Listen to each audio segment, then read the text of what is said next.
آج جو کہانی ہم سنیں گے وہ بڑی کمال کی ہے۔ یہ ایک جانور کے وعدے، ایک انسان کے بھروسے اور ایسی رحم دلی کی کہانی ہے جو دلوں کو پگھلا دیتی ہے۔ ہر بڑی کہانی کی طرح یہ بھی ایک سفر سے شروع ہوتی ہے۔ پیغمبر اسلام ایک راستے پر تھے اور انہیں بالکل اندازہ نہیں تھا کہ آگے کیا ہونے والا ہے۔ ایک ایسی ملاقات جو سب کچھ بدل دے گی۔ یہ ایک بالکل عام سا سفر تھا، لیکن راستے میں ایک ایسی ملاقات ہوئی جس نے اسے ہمیشہ کے لیے یادگار بنا دیا۔ چلتے چلتے ان کی نظر ایک بڑی بے بس سی ہرنی پر پڑی۔ وہ ایک رسی سے بندھی ہوئی تھی اور اس کی آنکھوں میں ایک خوف تھا، ایک پریشانی۔ ایسا لگ رہا تھا جیسے وہ مدد کے لیے پکار رہی ہو۔ ہرنی کی یہ حالت دیکھ کے وہ اس کے پاس گئے اور بہت ہی نرمی سے پوچھا، تم کیوں پریشان ہو؟ اب دیکھیں، یہ سوال کتنا سادہ سا ہے، لیکن اس کے پیچھے کتنی گہری ہمدردی ہے۔ اب جو وجہ سامنے آئی وہ صرف قید کی نہیں تھی، بلکہ یہ ایک ماں کی فریاد تھی۔ تو ہرنی نے بتایا کہ ہاں، اسے ایک شکاری نے پکڑا ہے، لیکن اس کی اصل پریشانی اپنی آزادی نہیں ہے۔ اس کی اصل فکر تو جنگل میں اس کے بھوکے بچے ہیں۔ ایک ماں کی ممتا اسے اندر ہی اندر کھائی جا رہی تھی۔ اور پھر اس ہرنی نے ایک ایسا وعدہ کیا جو سننے میں بالکل ناممکن لگے۔ اس نے کہا، اگر مجھے بس تھوڑی دیر کے لیے چھوڑ دیں تو میں قسم کھاتی ہوں کہ اپنے بچوں کو دودھ پلا کر فوراً واپس آ جاؤں گی۔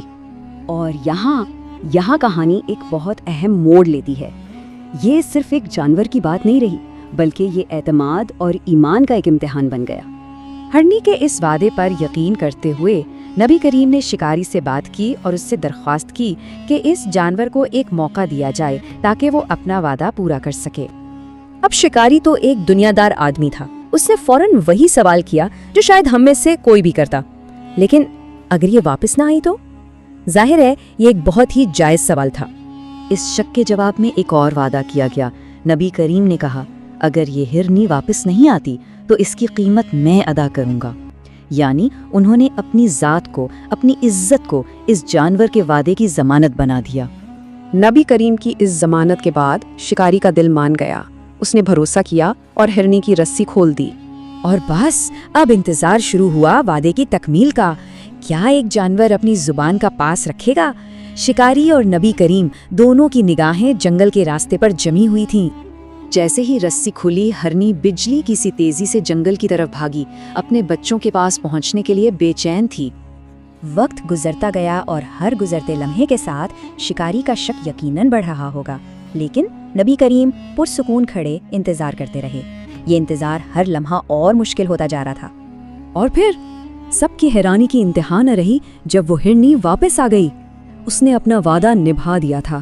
اس کی آنکھوں میں آنسو تھے جو اس کی بے بسی اور اس کی سچائی دونوں کا ثبوت تھے۔ ہرنی کا واپس آنا صرف ایک وعدے کا پورا ہونا نہیں تھا، یہ تو ایک معجزے جیسا تھا۔ اور اس ایک عمل نے نہ صرف شکاری کا دل بدلا، بلکہ رحمت کا ایک نیا باب کھول دیا۔ اس غیر معمولی وفاداری کو دیکھ کر نبی کریم نے شکاری کو پیشکش کی کہ وہ اس ہرنی کو انہیں بیچ دے تاکہ اسے ہمیشہ کے لیے آزاد کیا جا سکے۔ لیکن شکاری کا دل تو اب تک بالکل پگھل چکا تھا۔ اس نے جواب دیا کہ وہ اسے بیچنا نہیں چاہتا، بلکہ یہ اس کی طرف سے تحفہ ہے۔ شکاری کی یہ بات سن کر نبی کریم مسکرائے اور اس وفادار ہرنی کی طرف دیکھا جو اب بھی خاموش کھڑی اپنی قسمت کے فیصلے کا انتظار کر رہی تھی۔ پھر انہوں نے وہ الفاظ کہے جن کا اس ہرنی کو شاید سب سے زیادہ انتظار تھا، جاؤ اپنے بچوں کے پاس، تم آزاد ہو۔ شکر گزاری سے ایک آخری نظر ڈالی اور ہرنی خوشی خوشی واپس جنگل کی طرف بھاگ گئی، ہمیشہ کے لیے اپنے بچوں کے پاس۔